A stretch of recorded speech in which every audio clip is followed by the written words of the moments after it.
Let's do a body meditation. We'll do a body meditation, a kind of scanning. And the way I describe this is to try to get that sense of background and foreground. So what I'll say, I'll direct your attention to one part of the body, say your face and your mouth. And then the language I'll use is, let's say I direct your attention to the mouth. And I'll say, let the feelings in your mouth become conscious. Now I use that language deliberately because I'm not asking for a hard focus, like concentrating on the mouth. What I'm asking for is like an open awareness localized around the mouth where the sensitivity in the teeth and the tongue and the lips becomes conscious. And why I do that is because I'm emphasizing actually awareness rather than that part of the body. And then I'll go to another part of the body, your eyes, your nose, same idea. So it's not like if you find that your eyes are straining or your head's getting tight, that means you're kind of really focusing, which can be used at other times.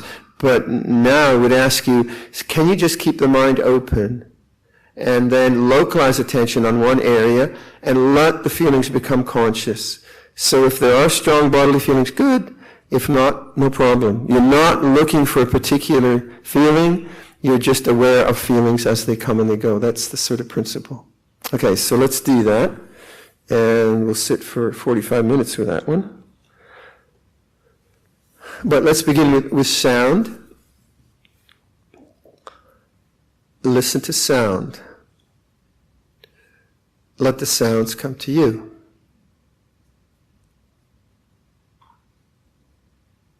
Notice the changing nature of sound and what's unchanging.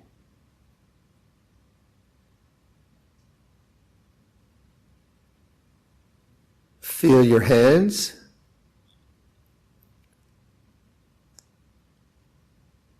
Notice the changing nature of tactile feelings in the hands. And what's unchanging. So I suggest awareness is the unchanging. So you can't find awareness as an object, you can only be aware. Bring your attention to your face. Bring attention to your mouth. Localize your attention at the mouth. Let the feelings in the mouth become conscious. Feel the lips. So notice I name one part of the body, then your attention is localized there, and then you just wait. And then some sensations start to manifest, or nothing. Teeth.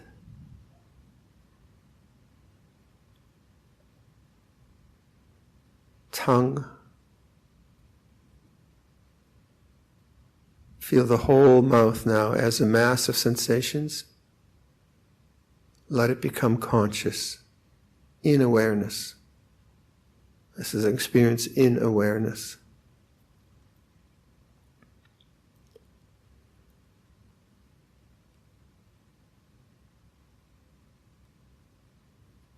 Non-becoming, non-resistance.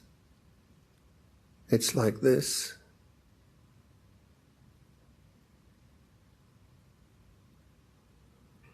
So the mind gains some composure, some settledness. Bring attention to your ears, the outer structures of the ears. Let that become conscious.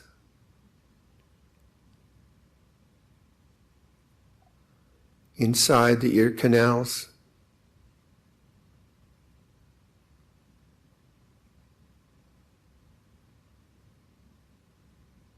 Not looking for anything, but observing what is.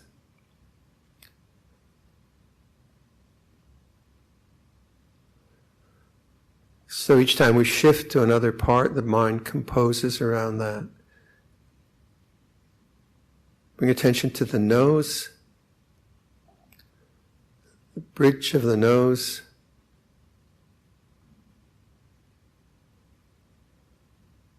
and the nostrils. Let that become conscious. So if you're focusing on the nose too hard, you'll feel pressure in the eyes. Just keep the mind open, aware, feeling the nose.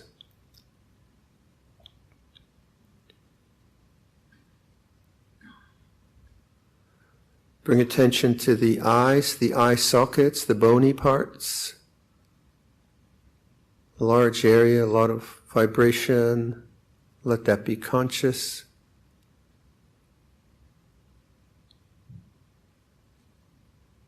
Feel the eyes themselves, the eyeballs.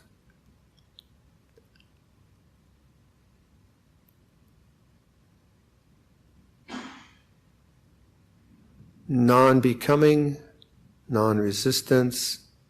It's like this.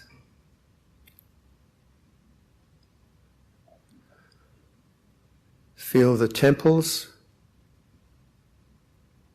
Feel the pressure or vibration in the temples, right and left. Let that be conscious.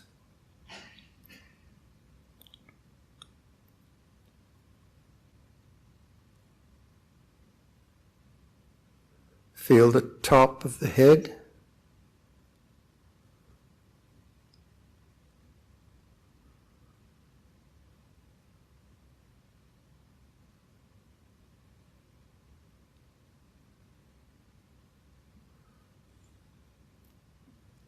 Feel the back of the head.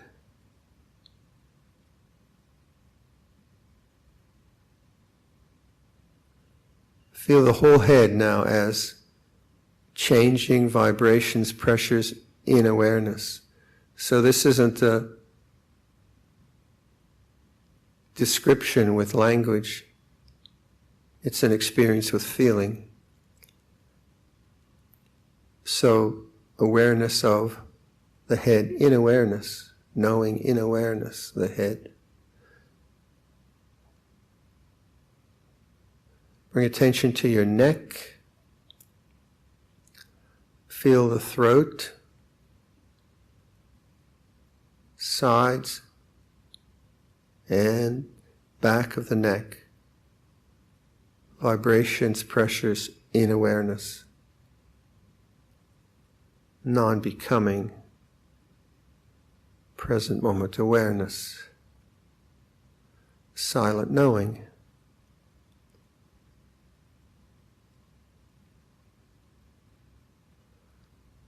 Shoulders. Right shoulder. Let that be conscious. Upper arm, right side. Right elbow. Right forearm. Wrist, back of the hand, palm of the hand, and fingers. Feel the whole hand as vibrations in awareness. Feel the whole right arm to the right shoulder in awareness. Left shoulder, let that be conscious. Stay with it. Try not to go to thinking. Left shoulder, left arm, upper arm. Let that be conscious. Left elbow, forearm, left wrist, and the left hand. Whole left side.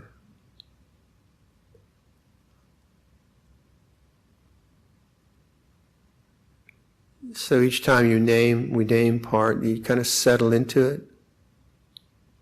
And you notice the silence of awareness. to the torso, to the body, the chest region, upper body. Feel the front of the chest, clothing, pressure, movement.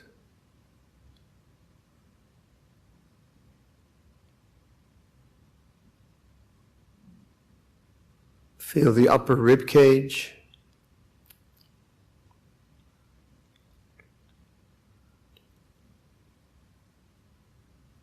Upper spine.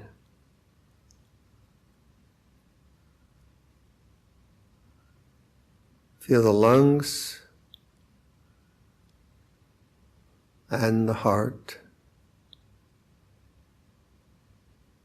Upper body, conscious in awareness.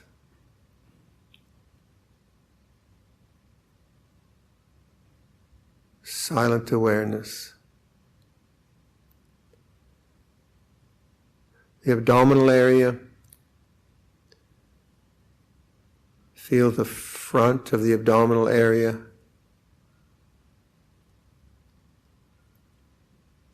Lower rib cage. Lower spine.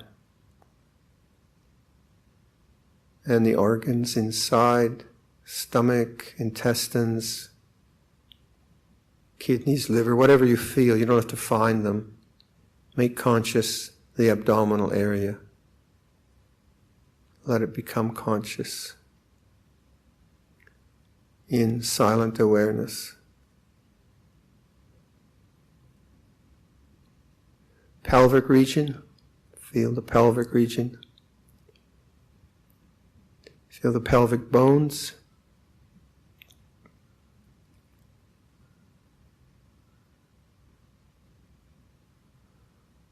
The organs in the pelvic region.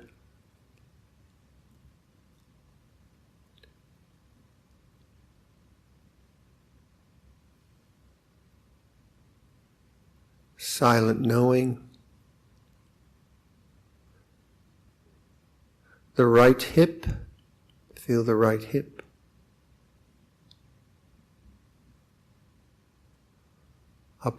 Feel the thigh, the right thigh. The right knee.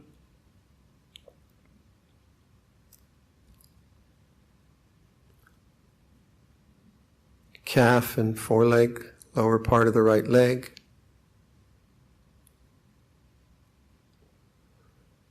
Right ankle and right foot. Let that be conscious. Non-becoming, silent knowing. The left hip.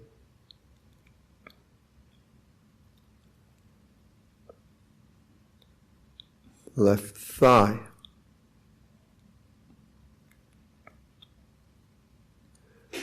Left knee.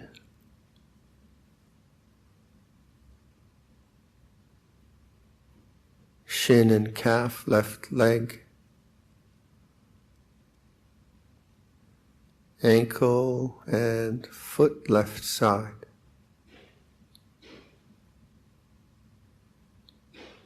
Both legs, from hip to foot, make that conscious. Let that be conscious. Silent knowing, in awareness. Feel the torso, pelvis to shoulders.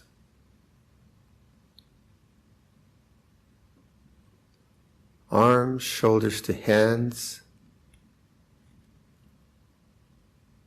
Neck and head. Step back, as it were. Feel the whole body now as vibration, not as concept, as pressure, as pain, as heat, in awareness, changing in awareness.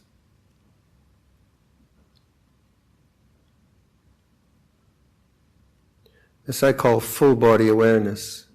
I use this in the lying practice. Full body awareness. Notice the changing nature of bodily sensations. Notice the unchanging awareness.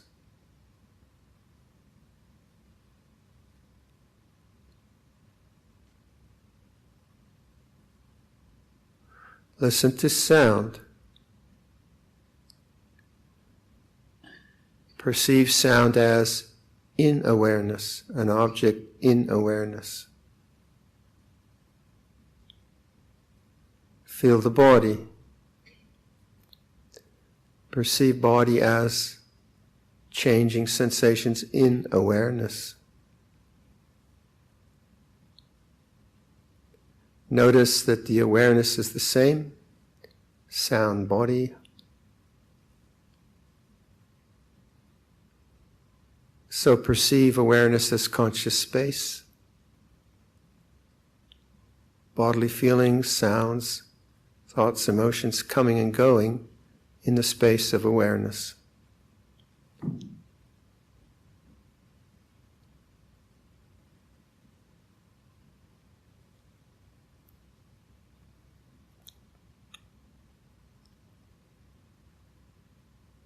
So I'll leave that. You can then carry on, use the breath, or just sit in this open awareness, or do more of the body practice. But I'll just kind of set things up for you in that sense. And let's just sit quietly for the rest of the time.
again, with the tendency to be attached to thinking, when you notice that you have been thinking, that's the end of thought.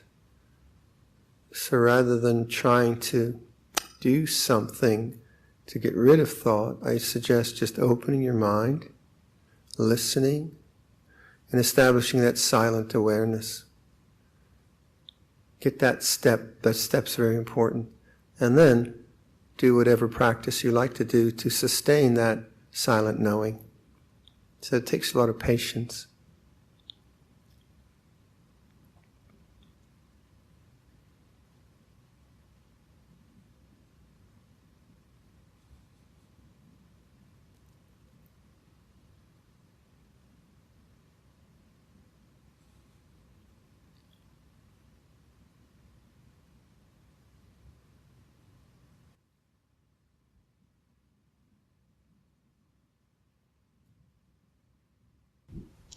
Let's pay respect to Ajahn by making 3 bows.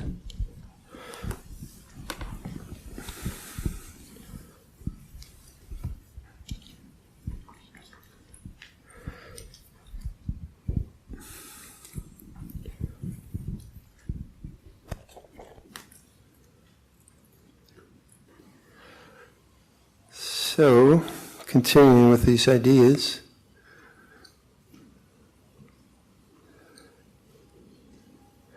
the third, I assume that everyone is familiar with the Four Noble Truths. I can assume that, yeah. Third Noble Truth is Nirodha, and it's a good one to contemplate because what it says is that the end of suffering is the end of desire. So our deepest desire is the end of desire. That's what we yearn for. Or that's what the Buddha would define where our deepest desire can be satisfied, in non-desire. And if you take that on board and think about your meditation practice, then if you are trying to get something, some experience, or you're trying to get rid of something, thoughts or emotions, then your underlying intention is actually desire. And if the underlying intention is desire, and you don't see that, then the result will not be peaceful. And yet, we have desire. Yeah? I want to be free. I want to be peaceful. I want to be free of anger. So there's wholesome desire and unwholesome desire. There's skillful wanting and unskillful wanting. There's egotistical wanting and good energy. But in terms of experience,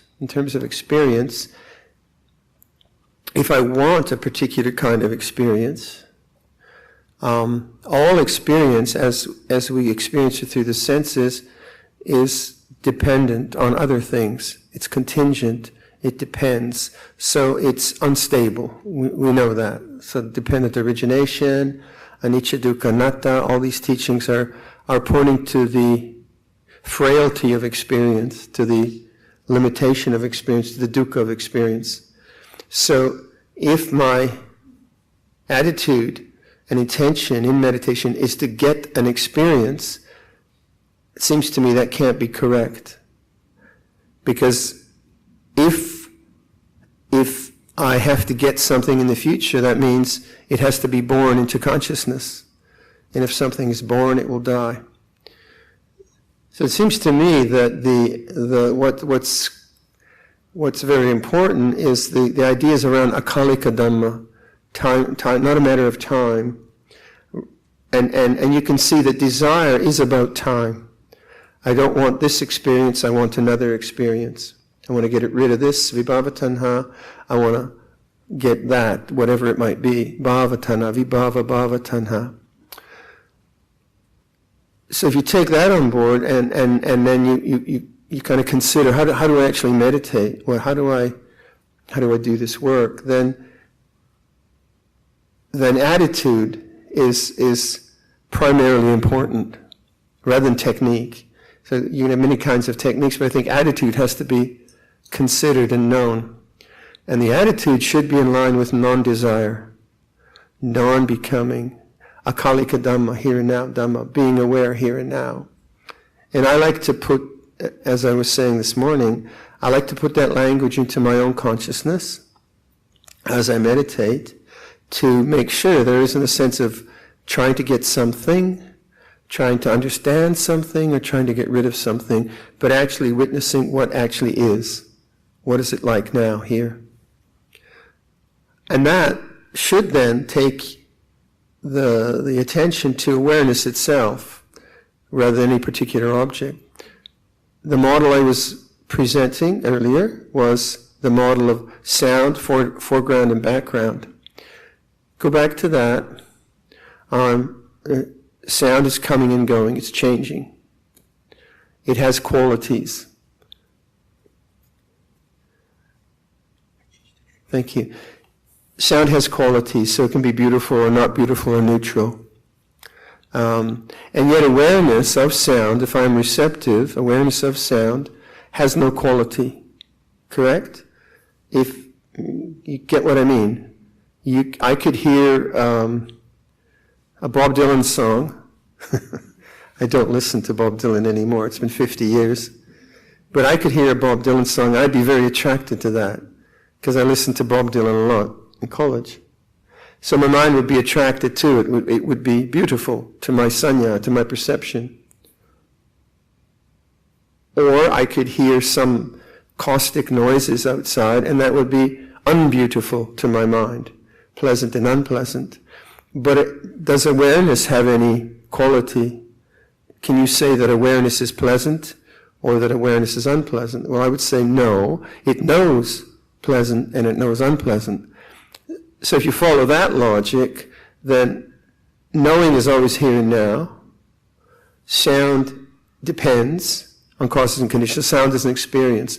But knowing doesn't depend on experience. So where peace must lie is in the knowing itself, in awareness itself.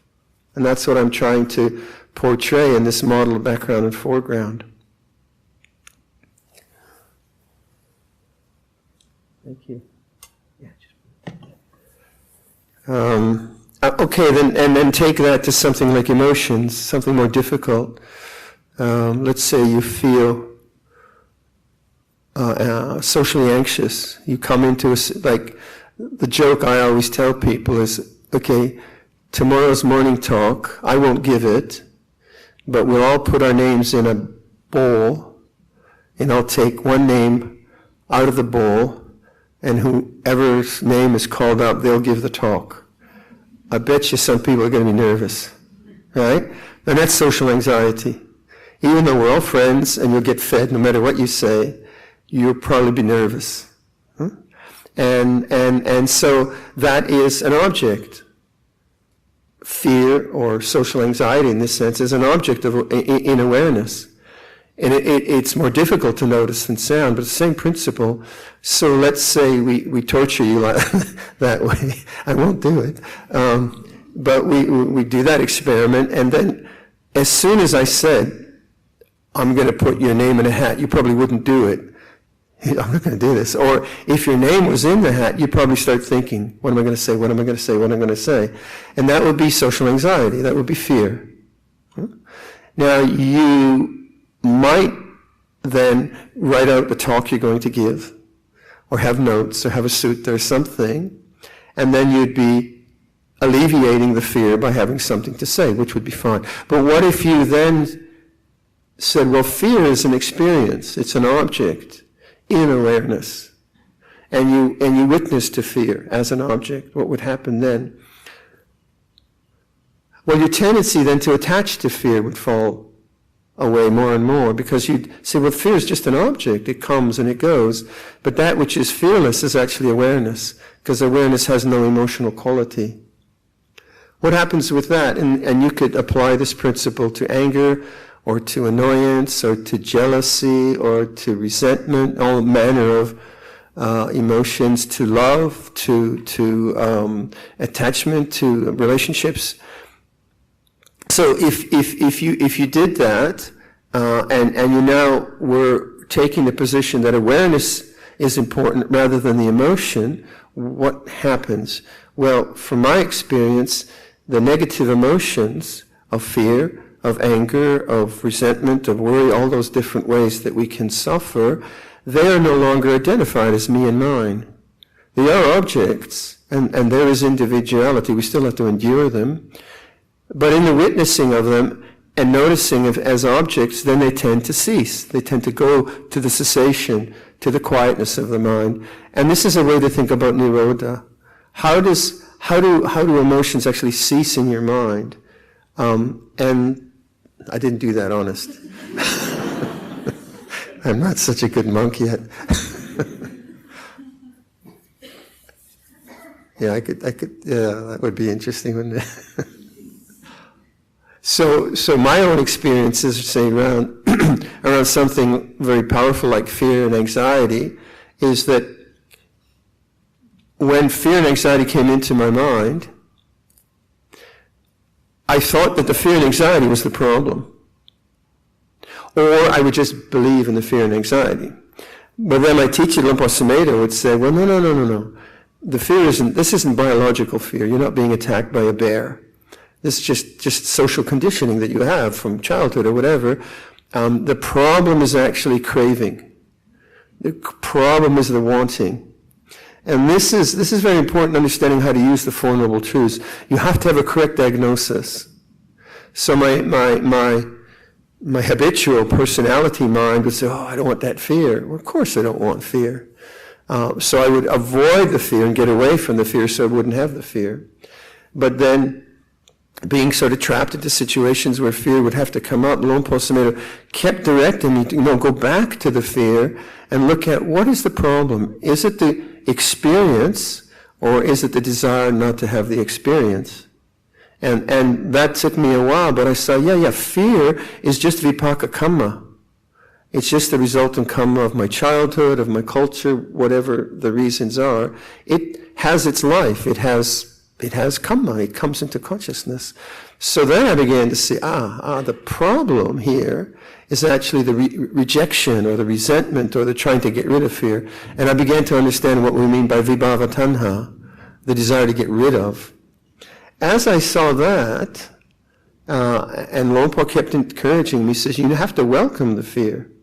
But not in a way which was harmful to me, just in a way of welcoming.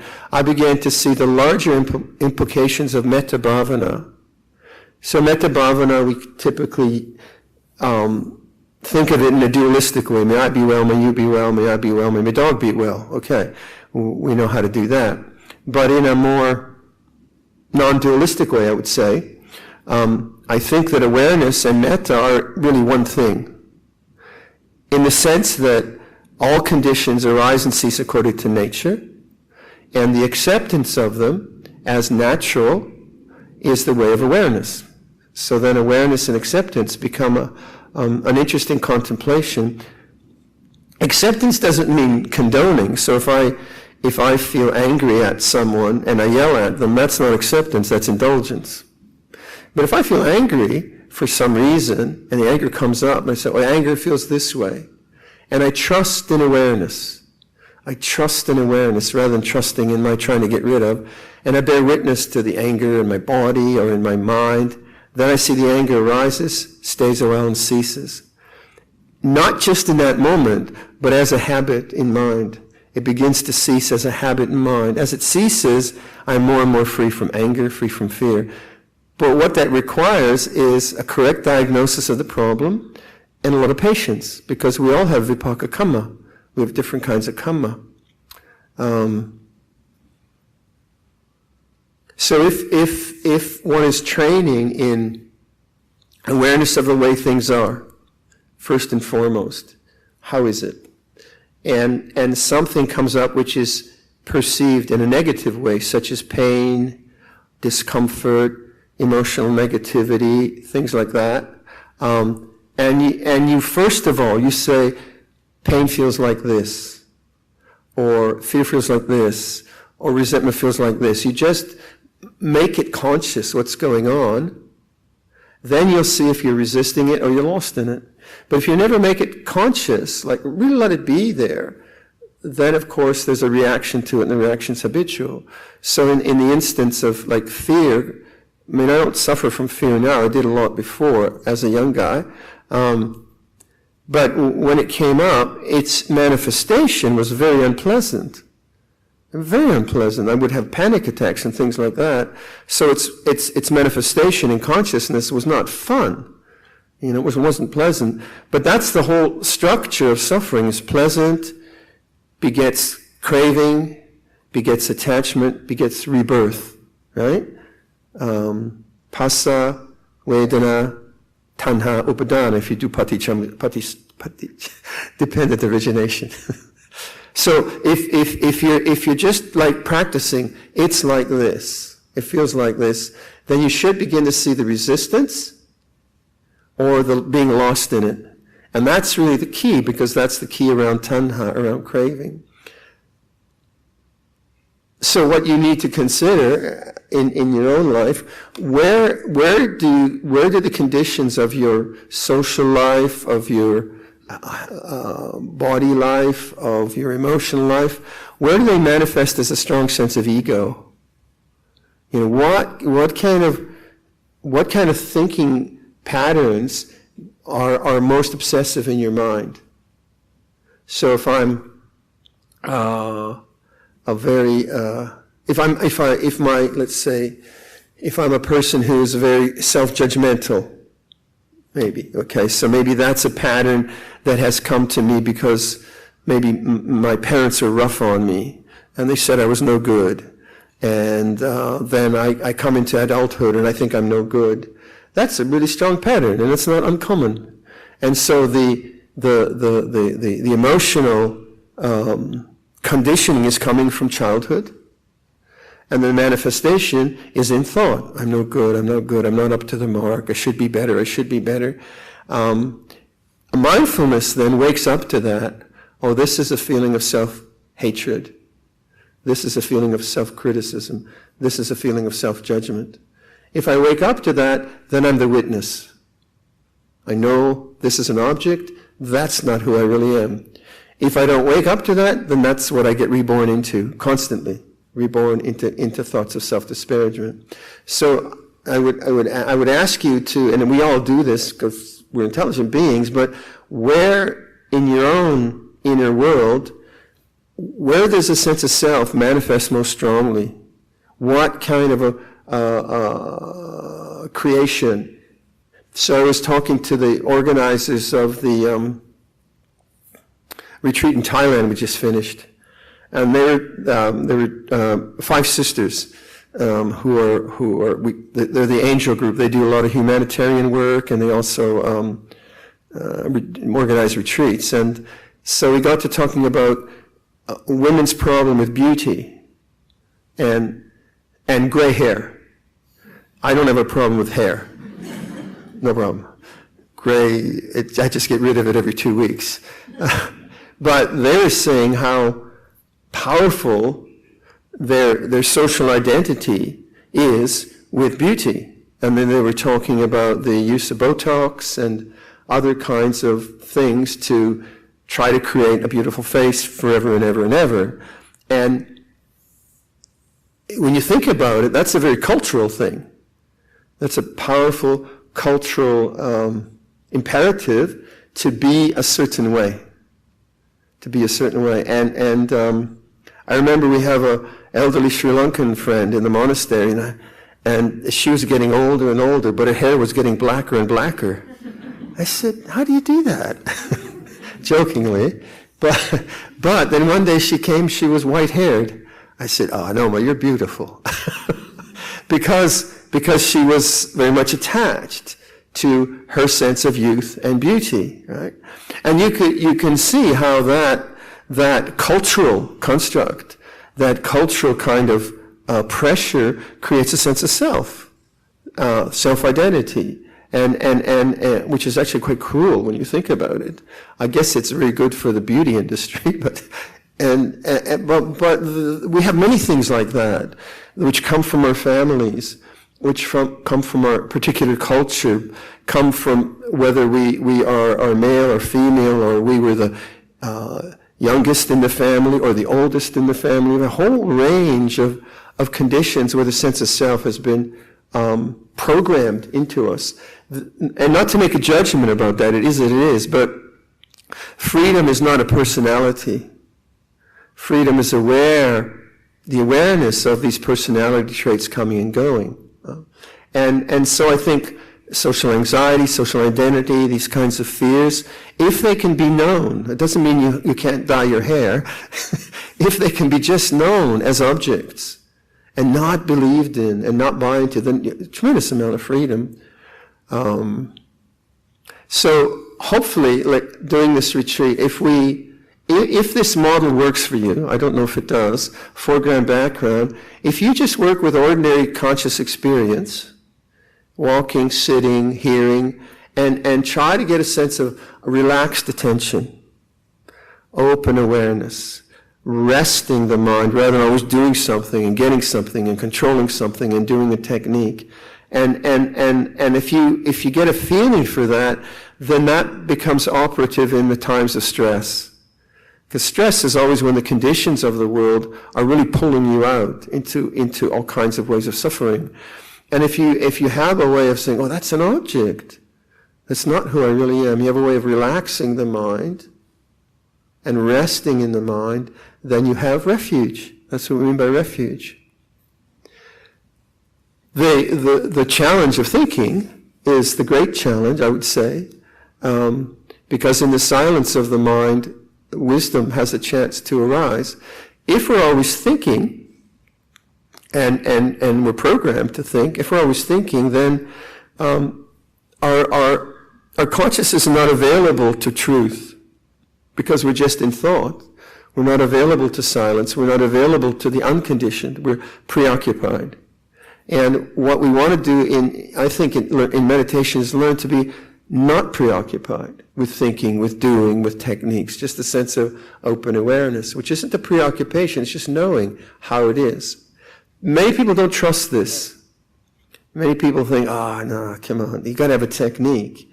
I've got to get something out of this, I've got a goal, and I've got two goals. And that, okay, it's valid, I would say, but how much of that is social conditioning? If I work, I have to get something for my work, and so I'm going to work hard, and I'm going to get a result. This is a bit different, and this is the path of letting go. I find in Buddhist literature, in Buddhist teaching, there seem to be two modes, many modes, but two that I like to differentiate. One is the mode of attainment, levels of samadhi and levels of insight, let's say, roughly speaking. And then there's the mode of letting go. And that's the kind of mode that Luang Cha and Luang Samedo have always taught me. So the mode of letting go is it takes a little patience, but let's say I feel I'll get an example. Let's say you and I argued this morning, okay? So I sit here now, and I have the kamma, the vipaka kamma, of having spoken roughly to you. If I'm sensitive at all, I'll feel that. I'll feel that as regret or as resentment. So then I finally stop my social constructs, and I sit down, and then I just feel the arising of memory and the emotion based on memory. What is letting go there, or what would be the path of letting go? It would be the path of letting be. I would just know, well, with that morning as cause, there is this afternoon as result. And I would say to myself, be careful, Viradhammo, each time you get lost in that, you're going to get this result. So I would look at causality, but causality being what it is, I say, well, yeah, this is the way it is. This is nature. Nature is this way. And I might feel resentment. I might feel self-hatred. Then my task would be to not go to thought. Because the resentful thoughts would be blaming this person, and the self-hatred thoughts would be blaming this person. But both would be blaming, both would be ego, both would be attachment. So letting go would be letting be. Aversion feels this way. Resentment feels this way. Self-hatred feels this way. It feels like this. So I'd be coming back to the witness rather than be caught up as the subject of thinking. And if I did that, two things would happen. The witnessing consciousness would become stronger, awareness would become stronger, and the tendency, this historical tendency, would tend to fall away. And that's the path for me of letting go or letting be. I'm not trying to dominate this condition now and get rid of it by doing anapanasati or even by doing metta bhavana. Although that might be good, I'm just facing up. Well, it's like this. It feels like this. And with patience, I begin to see that things arise and cease, and I find my home ground. Well, that's the way I like to practice, live my life, and also I like to, those are the models that work for me in meditation. Again, if it works for you, good. If it doesn't work for you, good. Whatever you do, you want to just reflect on the teaching and use it as a reflection rather than as a position. There are many ways that these things are taught. So why don't you stretch your legs, and then we'll do a bit more meditation. I'll do a guided meditation. And stretch your legs a bit.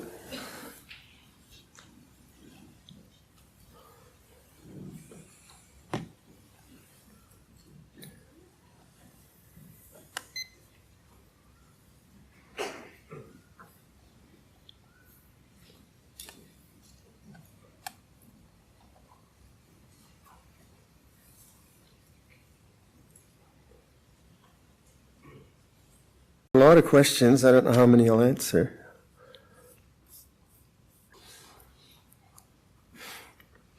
Thank you for conducting this retreat. Pardon my ignorance. Please enlighten how does body scanning help in the meditation? Ask for walking meditation, how to do it well to achieve good concentration. Thank you for your guidance. Awareness of the body is... we are, as human beings, we are embodied, and to have awareness of the body is a piece of information that seems to be very important in understanding our human condition. And then quite often we push the body for work or for excitement or for sensual reasons, or we feel the body when it has a lot of pain. So there's that. And we use the body for work. We use the body for all manner of things. But in what I'm trying to portray in meditation is the capacity to be the witness of phenomena which arise and cease. So I don't know if I'm getting that across. I don't know if you're understanding what I'm pointing to. So the body is a phenomena in nature, and has its own activity according to its age and how it's been treated. And so do the emotions, the emotional life. So that the bodily life that we experience can be a very good way to monitor something like fear, say, in talking about fear. If the only avenue of understanding fear is through thought, then I tend to be up in the head all the time with fearful thoughts or judgmental thoughts. But I can also experience emotions in the body. When I experience emotions in the body, it's much easier to be objective. When I experience emotions through thought, then I become the subject very easily. So say something like fear and anger, the very gross kind of energies, but when you have enough awareness of let's say, like with anger or fear, you'll feel it a lot in your belly, in your heart. You feel tension in your neck. So if you have good body awareness, then I'm not saying they will, but if those conditions arise through the activities of daily life, then you've got a way of knowing, oh, fear feels like this. Or you're getting annoyed at someone as you're talking with them, and they're just getting up your nose and you're getting annoyed at them. You feel it in your body. So your body becomes a kind of wisdom vehicle for understanding various things. One thing about, I think, body awareness is like, well, I think the heart chakra is a very important energy to understand. For me, it's very, very important. So the feelings of love and connection, seems to me you can feel them here. So when you, let's say you have a child or a grandchild, and the child brings to you a little drawing they've done in kindergarten, and it's a child's drawing, but you're so moved by the beauty of the child and the happiness of the child that you experience what we call mudita. You feel the heart opening, you're with the child, you're happy for the child. And that heart opening is to me the end of ego. It's not an egotistical feeling, but it's a connection. It's a connection to this child at this time and with other things. Or if the child bruises its knee, falls down, it was doing too much skateboarding, or I haven't seen any skateboards in Singapore. Do people skateboard? I don't know. Anyway, the child falls, bruises its knee, and then you're there. And well, the natural response is kindness and compassion, and I think we feel it here. I feel it here. So, developing awareness of that is a very good thing. It's a very joyous thing. It's a very healthy thing. So that's one aspect of bodily meditation, and we call it metta bhavana, or the development of loving kindness, and maybe I'll do that tomorrow. So there's ways of touching into good bodily energies and negative bodily energies. Like annoyance is a stressful thing. You feel annoyed, you start to get uptight, and you can feel that. And if you feel that, you have a chance, oh, that's what's happening. Let go, relax. But in terms of like walking meditation and sitting meditation, what I'm trying to indicate is that there's a peaceful background to all experience. And experience through the senses, and I would include the mind and emotions and thoughts, is ever-changing. And it's positive and negative. It's good and it's bad, it's lovely, it's beautiful, it's not beautiful. But there's a background to our existence, and that background is silent awareness. And that to me is my real home. And that to me is the sort of possibility of human peace. Consider like the feeling of confidence. Let's say you feel confident about something. It might be your tennis game is good or your meditation went well. The feeling of confidence is an object, right? It's something, it's a thing. Different than the feeling of insecurity. Insecurity is a different thing, right? They're two things. And they're common. You can feel confident on top of the world, and then you can feel lack of confidence. You can feel insecure. And that's the nature of our existence. And we do as much as we can to be confident, but inevitably confidence can switch to a lack of confidence. But what is it that is aware of that? So whatever is aware of that is not confident and is not unconfident, because you couldn't know the difference between the two if there weren't something that knew that. Like if you just had confidence, confidence can never know a lack of confidence. They're two different things. But the awareness, the knowing, knows that there is this changing mode of mental operation, confidence, and that it has changed into a lack of confidence.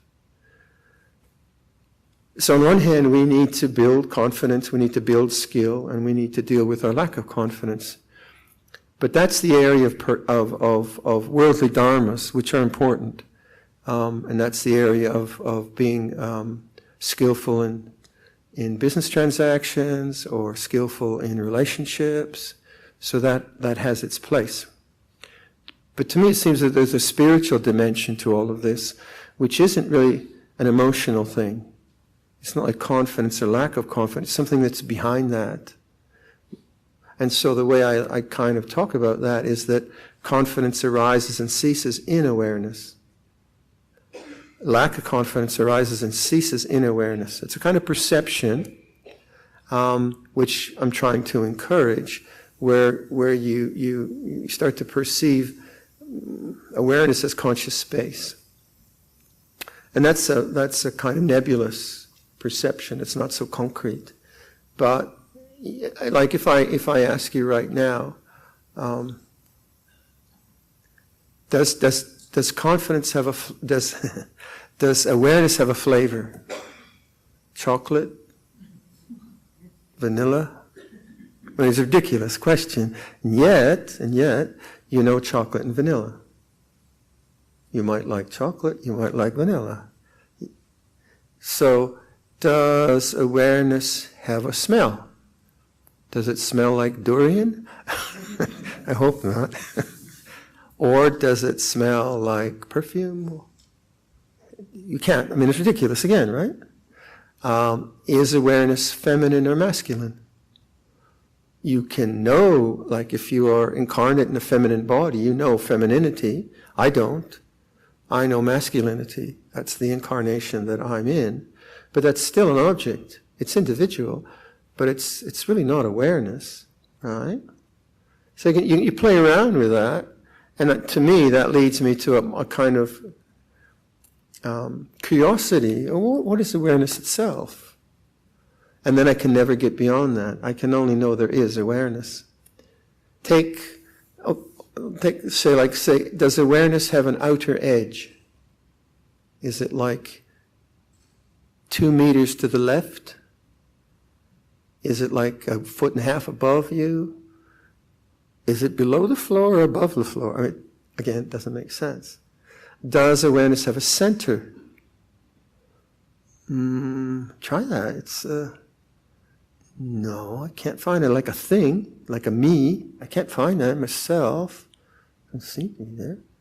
So, or I just play around with this kind of stuff. It's quite fun. This is what I get paid to do.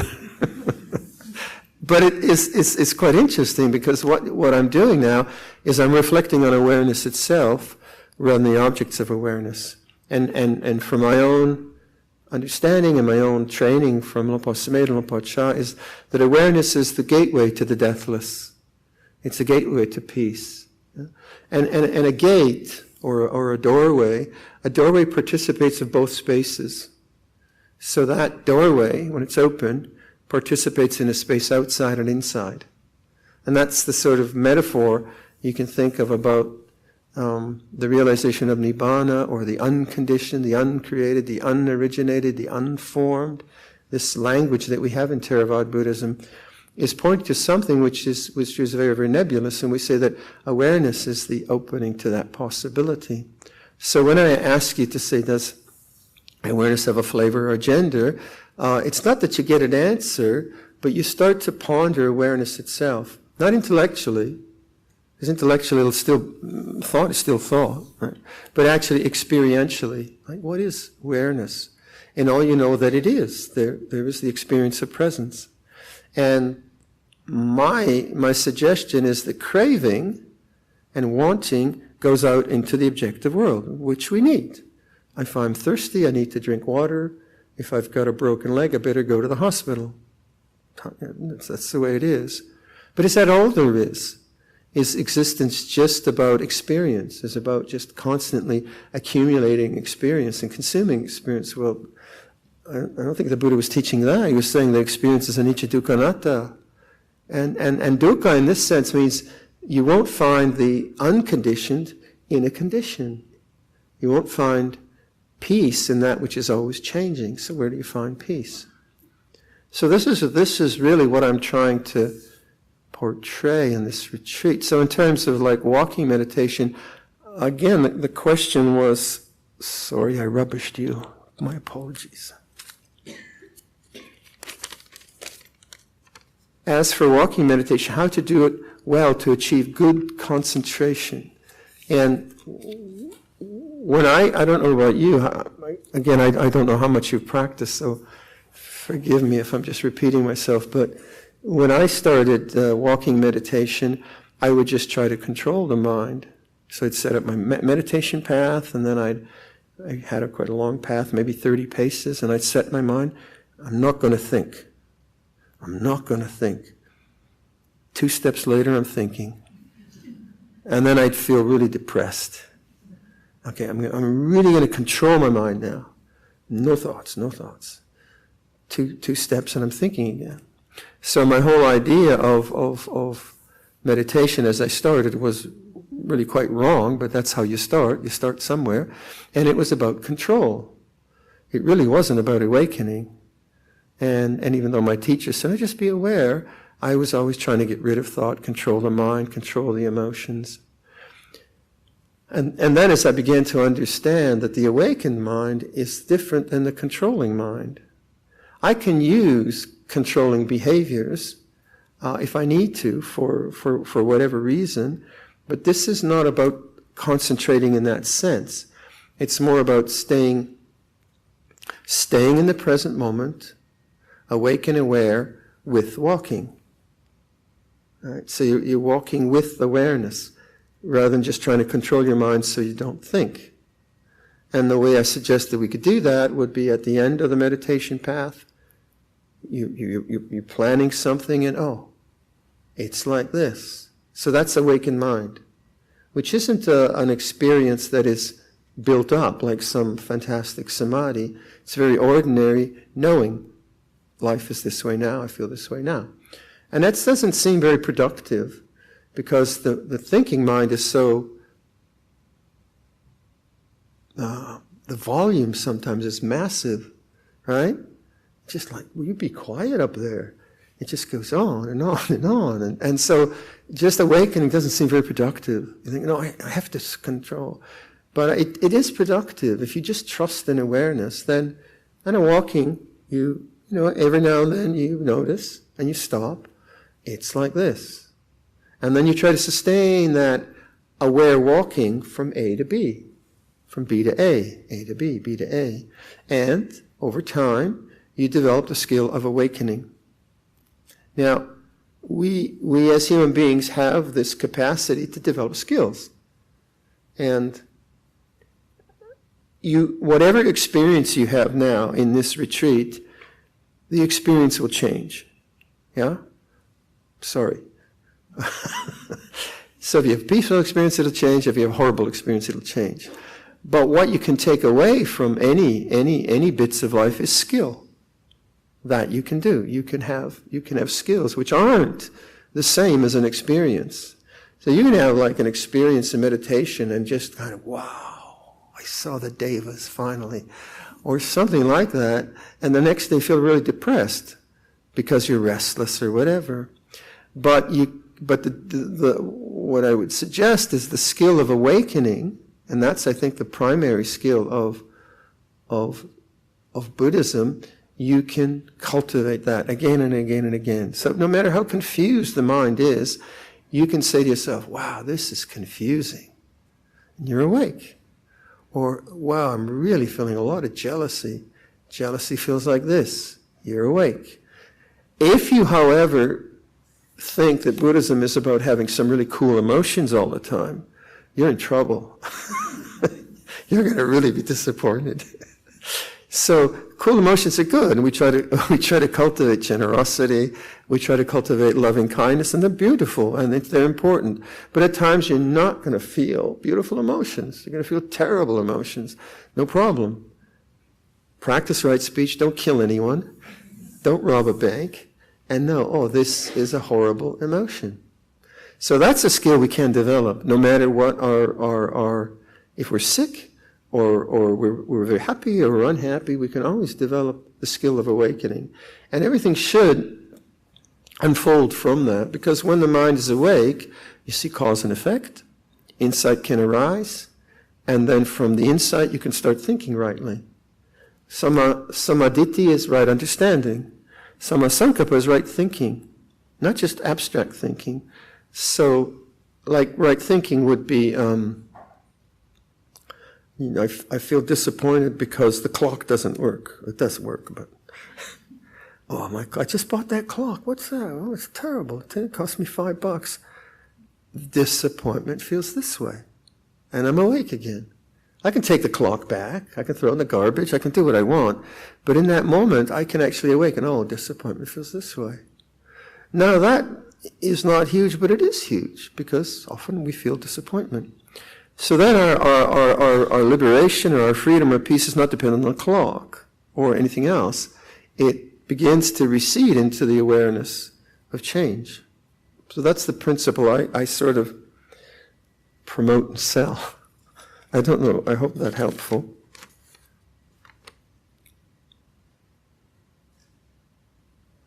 How to remove feeling sensual pleasure when we see that we are having wholesome feeling. I don't get it. Could someone rewrite that question and give me more context next time? Yeah? I don't quite get it. I'm happy not to know. I don't know everything. Like if you're a teacher and you can say, I don't know, that's a great freedom. If you're a teacher and think you know everything, you're in trouble. I can do my walking meditation much longer than sitting meditation, maximum 30 minutes. Are there reasons for this? You just like walking better than sitting. I don't know, maybe you're 90 years old, I'm not sure, but it doesn't really matter. You can do standing, sitting, walking, cutting vegetables. Vegetables take a bit more focus. Right? If you get too much into the openness, you'll cut your fingers off. But like sitting can seem really much more, I suppose, like meditation. You're looking like a Buddha image. But if you're if you're considering awareness, does it really make a difference? Shouldn't do. It's just a change of posture. Right? So certainly some postures can give you more tranquility. But tranquility, if it's dependent on posture, then that can't be the unconditioned. Certainly I can develop sitting meditation and then use that tranquility to understand myself more. But as an attachment itself, it's attachment to tranquility. I think all of us have had that. You really get a really lovely, tranquil state of mind. You think, I've got it. Tomorrow you're going to lose. You try to get it, it won't work. So if you see awareness is not dependent on posture, although simplicity helps. So it's much easier to be aware in a simple situation than it is in a complex situation. So we have retreats, we do simple things like this. But in the forest tradition, a lot of my peers and fellow practitioners do a lot more sitting than walking. Depends on their nature. A lot of monks have drowsiness. Like one of the great hindrances in meditation is dullness. Dullness is a very hard hindrance to actually negotiate because you don't know you're meditating. You kind of, if you think you were meditating but you're not sure you were asleep. If you're meditating, you know you're meditating. So this kind of that kind of nodding into comfort is quite a strong defilement. Many meditators have, monks too. It's not an easy one. So then people just get up and do walking. So in our monastery, let's say there's maybe a couple of monks. They say, I just have so much drowsiness in the morning. So okay, if I do walking, I said, sure, yeah. Do walking practice. Morning isn't good for you. So developing both is, I think, very, very useful. Rather than have any kind of judgment that one is better than the other. I know for myself, say, my early years of monasticism, my mind was very coarse. Lots of anger and lust and things like that and fear. So sitting was so difficult, but walking was great. And I'd just tear a strip off. I'd just be walking up and down with whatever. And there was one one stage where a lot of repressed anger was coming in. This was 50 years ago, by the way. I'm okay now. But a lot of repressed anger was coming up, and I was trying to do metta bhavana. May all beings be well, but I hated everyone. So I really felt like pathetic, actually. And then Luang Por Sumner says, no, you just swear. Huh? Just swear for, 5 minutes, see what happens. And of course, if I just made conscious the anger, the repressed anger, then, okay, now I'm aware. Rage feels this way. Anger feels this way. Now I'm actually aware of the problem. I'm not the problem of the sankhara, of how it is. So sometimes, like walking meditation, you can walk really fiercely because there's a lot of energy. Sometimes you can do mahasi, really, really slow if you want. Kind of experiment.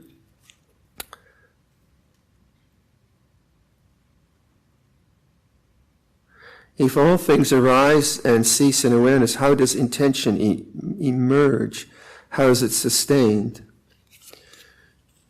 Well, we are beings that long for happiness, wouldn't you say? If you're hungry, you kind of look for some food.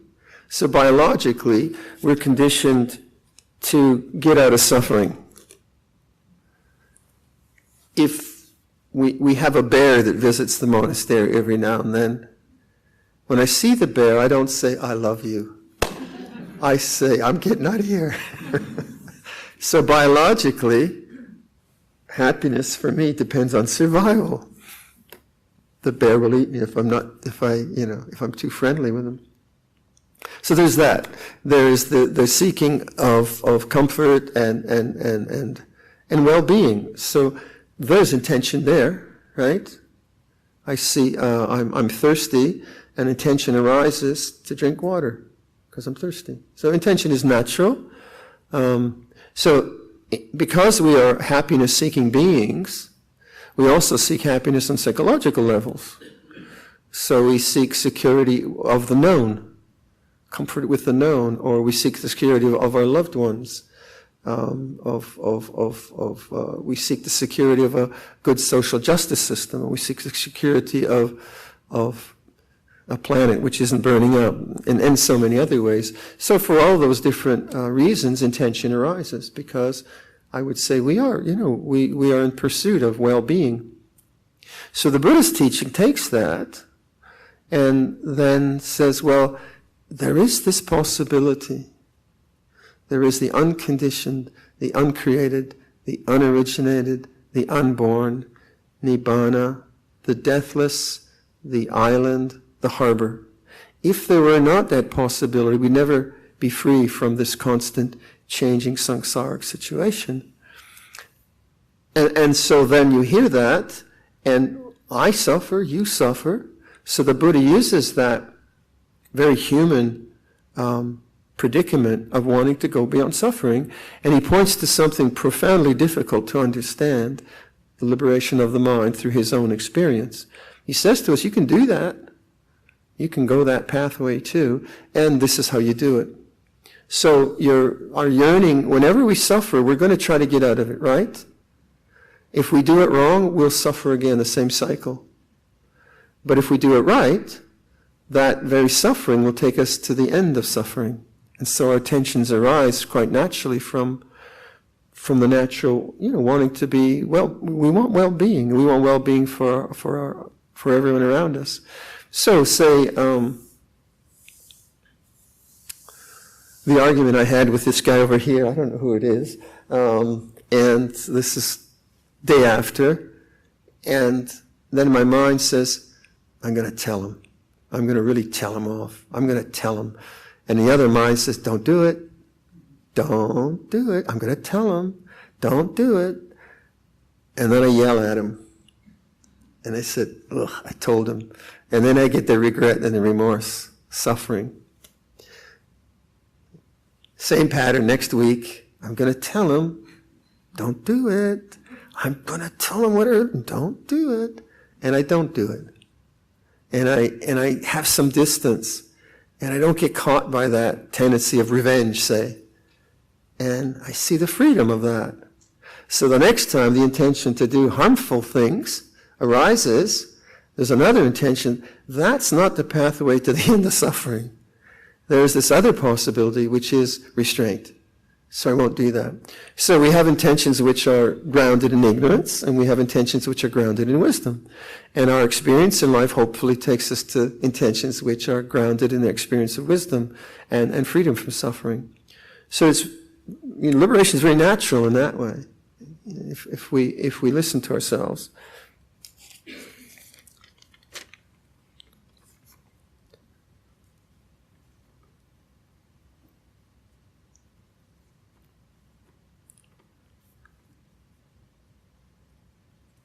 So here's the question. Ajahn, I often feel myself in a prolonged hour or more state of blankness, which is equal to no thought, not sleepy. Because this state can be for very long, I often find it a waste of time or fall into light sleep even if I wasn't sleepy before. Please advise what I should do. Well, I mean, there's something that knows you're in a blank state. Right? I mean, I don't know who I'm pointing to. Or Mr. or Madam Blank State. Something in there knows that. Otherwise you couldn't describe it. So my suggestion would be, what is it that knows that this is a blank state? What is it? And that would be like, the language there might be, who is experiencing the blank state, which is the huato, or the who am I practice. In Chan you have that, right? In the Chinese tradition, huato, is that pronounced correctly, the who am I? Yeah? So that would be one way. Oh, who's experiencing the blank state? And then it's the mind knowing the mind. Awareness knowing awareness. Or you might just change posture. Just do walking for a long, long time. There is a danger of passivity, where the mind kind of settles into something, and there isn't the brightness of inquiry and investigation. So I don't know this person, but that's what I would intuitively say to you, like, how come you know that it's blank? What is it that knows that? Just as I can know something more coarse, like anger, it's a more coarse state of mind, well, blankness has a quality different than non-blankness. And what is it that knows? And hopefully that would take you back to awareness itself.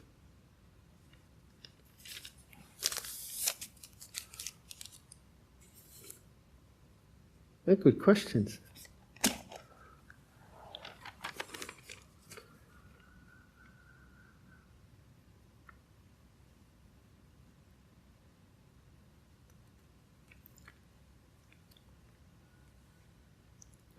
Here we go. You said in meditation it's best not to focus on an object. Yeah, I guess I did. I take it back.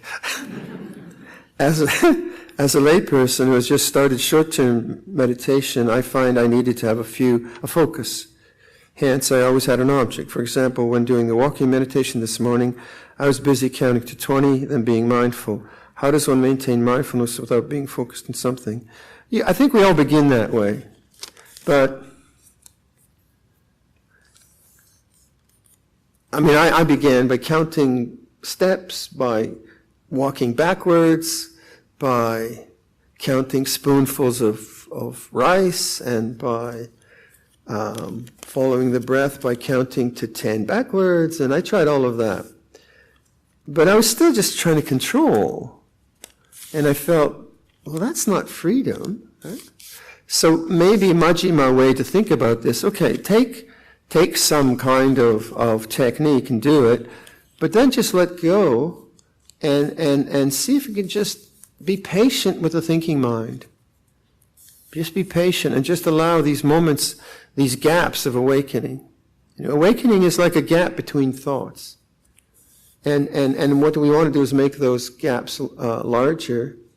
But that kind of mindfulness of always being dependent on the object, my interest was that which is not an object.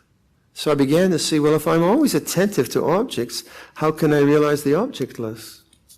If I'm always attentive to the conditionality, how can I realize the unconditioned? This is the way I operate, my mind operates. So, but it doesn't have to be one or the other. But, so maybe to this person, okay, try 20 minutes of holding your attention on the object or whatever, and then just let go and see what happens.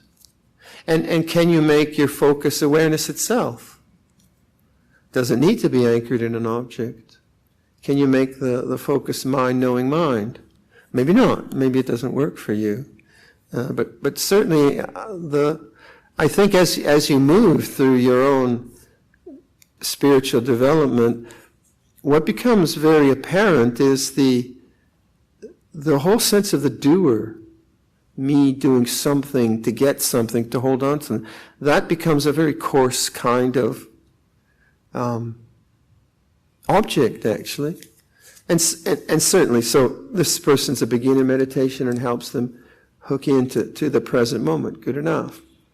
But at some point, all of us, I think there's a sort of intuition of dropping techniques and just like shikantaza in the Japanese system of choiceless awareness, where you prefer the awareness now as to the object's awareness. So I'm not sure where everyone's at in meditation, but certainly that's a kind of pretty common movement through the meditation practices.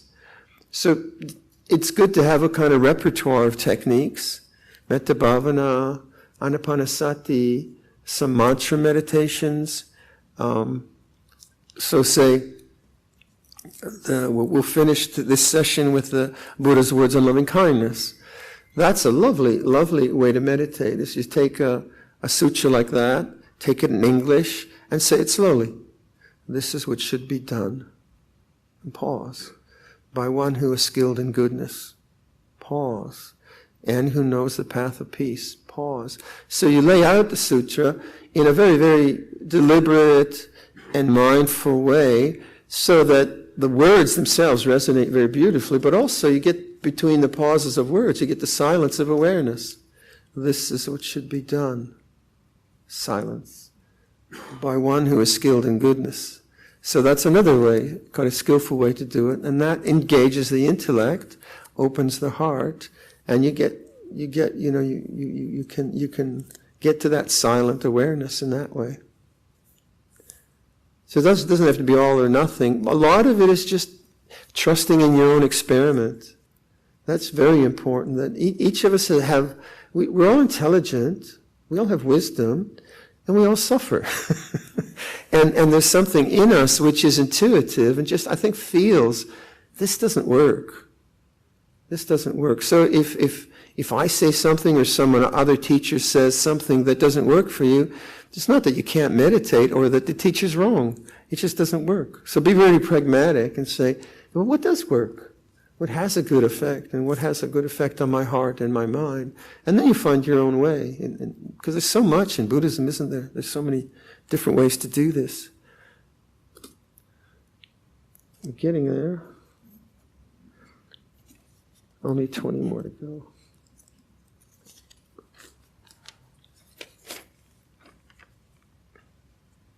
Here you go. What's your tip to address a restless and wandering mind when one could not concentrate during meditation? Patient endurance and boundless compassion. That's a very good line. When I like to use, in terms of samma sankappa, right thinking, I like to use language which reminds me of an attitude. I do that a lot. So I know in my early years there was a lot of restlessness and so on. And then I would just pick up this 2 words, infinite patience, 4 words. Infinite patience, boundless compassion. So my mind would become total scattered mess, and then I'd notice it. Infinite patience, boundless compassion. Infinite patience, boundless compassion. So what I was putting into the endless rubbish of my thinking mind was a suggestion. But it was using language. So now my attention is absorbed with all kinds of habitual thoughts. And I notice that. So may I make an attention? Okay. What if you put a different thought in there? But make the thought significant. So infinite patience, balanced compassion. I did that for 2 years. Not that that's not the only thing I did, but as I did it, it would always bring up a kind of attitude, which, oh yeah, be patient, boundless compassion, but be accepting, infinite patience, boundless compassion. I just keep doing that. A lot of training is like that. It's like music training. Like if you play, or whatever you play, whatever instrument you play, training takes a long, long time, doesn't it? And if I'm not a musician, but if you're a professional musician, you know the subtlety of body movement and instrument is incredibly subtle. So in the same way, if you're training the mind, you want to just see, okay, to develop the skills can take a long, long time. So it's more of a marathon than a sprint. And as I always say, like Ajahn Chah would say to me, I was too fiercely, I was very much goal-oriented, so I tried much too hard and didn't give good results. And Ajahn Chah said, you just got here and you want to be the Buddha. Your mind's a total mess, and you want to be the Buddha overnight. Just relax, give it 5 years. What?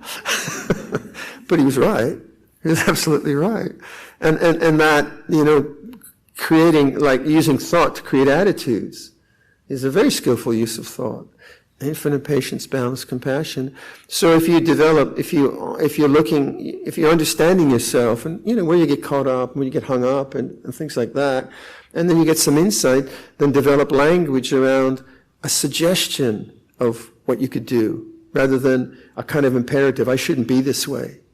I should be more mindful or something. But no, like, just be patient. And that's right thinking, because it's coming from a good place and it's coming from your own wisdom.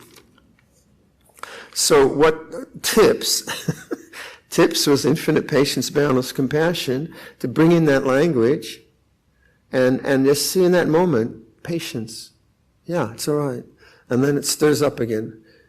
Infinite patience, boundless compassion, and that would settle the mind. But also that why should the sitting be peaceful? Right? Why should it be peaceful? Who says? Who says your emotional system right now is geared for peace? Maybe it's geared for restlessness. So, restlessness feels this way. So then trying to get rid of restlessness makes you more restless. So first and foremost, the awakened mind says, really restless today. And then what might I do? Okay, infinite patience, balanced compassion. So you introduce from the awake mind right thinking, rather than just repressive thoughts, I shouldn't be this way, or something like that. It's not violent. Buddhism is very compassionate, very kind, and in the way you apply effort in your own heart and mind. Does chanting or thinking of someone like Buddha help the mind keep concentration? However, some school of thoughts discourage meditators from having a vision as a focus, as they could have negative consequences for a layperson. Rubbish. I don't believe that. It's intention, right? Like if I bring up an image which is beautiful, an image of my mom, an image of the Buddha, it makes me feel good. So why not? Well, why wouldn't you do that? If I bring up an image of the guy I hate next door, well, okay, go for it, but you're going to have problems with that. So imagery is fine. I don't have a visual mind. I can't imagine a pencil, so my mind doesn't do that. So I've never developed visualization. But what's the intention? What's the intention?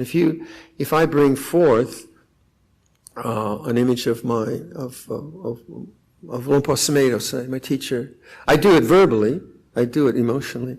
I bring up an image of him. Luang Por, may you be well. That feels great. That feels really, really great. And I can do it again. Luang Por, may you be well. And then Ajahn Pasano, may you be well. And I can go through. So I can use imagery to bring forth wholesome states of mind. fine, why not? Chanting, like for me, the first few years were very difficult, as I say, and the second year I was in a really backwoods monastery. There were only 5 monks. No one spoke English. The food was pretty rough. People were very poor, but very generous. So I was well cared for in that sense. And I had no one to talk to. I had no books. So it was like cultural shock. Nothing in my culture now to stimulate me. And it was quite difficult. But then I picked up the Patimokkha. I said, okay, that's what a monk should do. I was still a Samanera.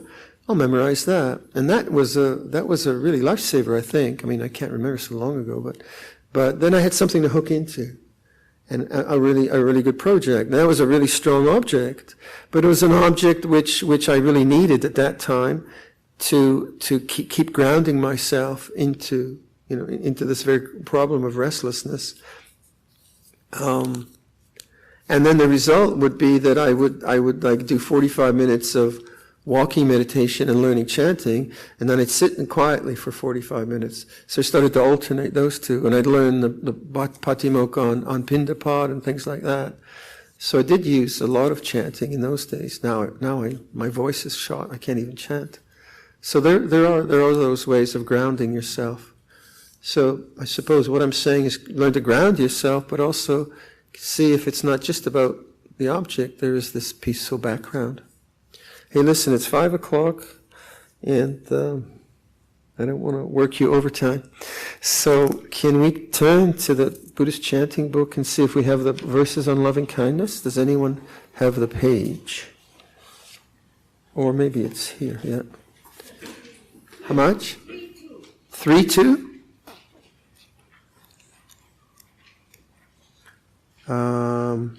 No, that's not the one I'm looking for. I'm looking for, this is what should be done. 3-6? Okay. 3-6. Everyone with me? This is what should be done? Yeah?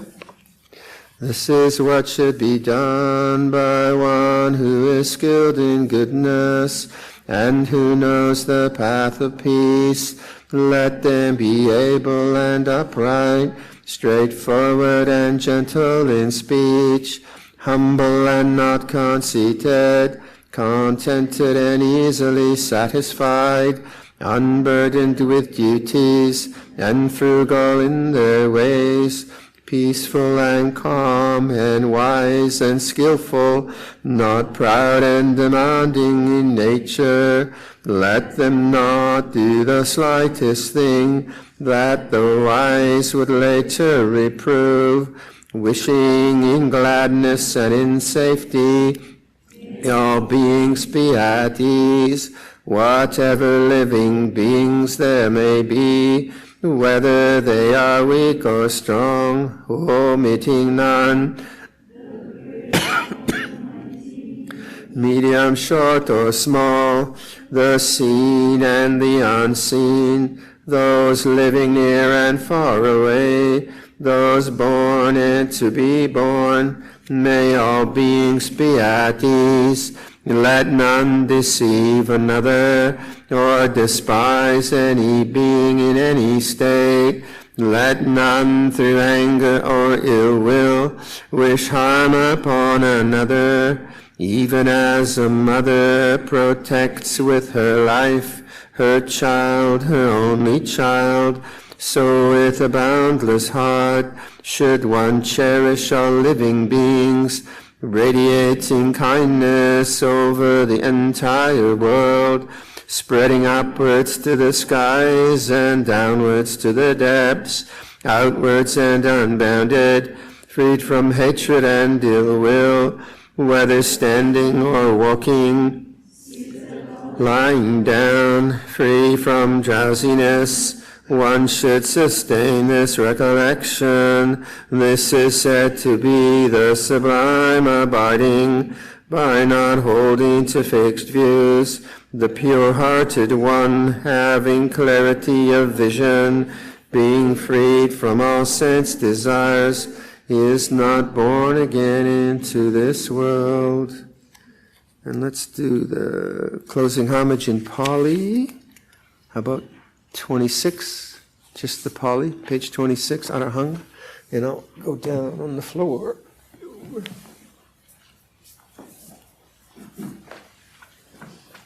Face the shrine.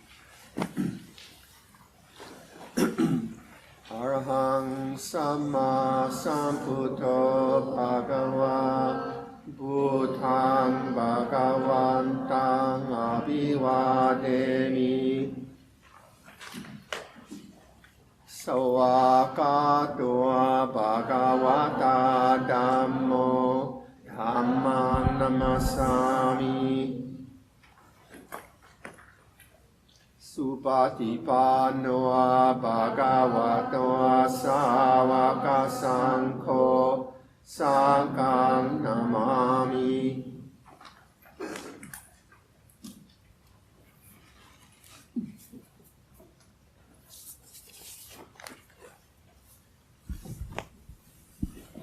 Okay. Please go ahead and bow. Last pay respect to Ajahn by making 3 bows.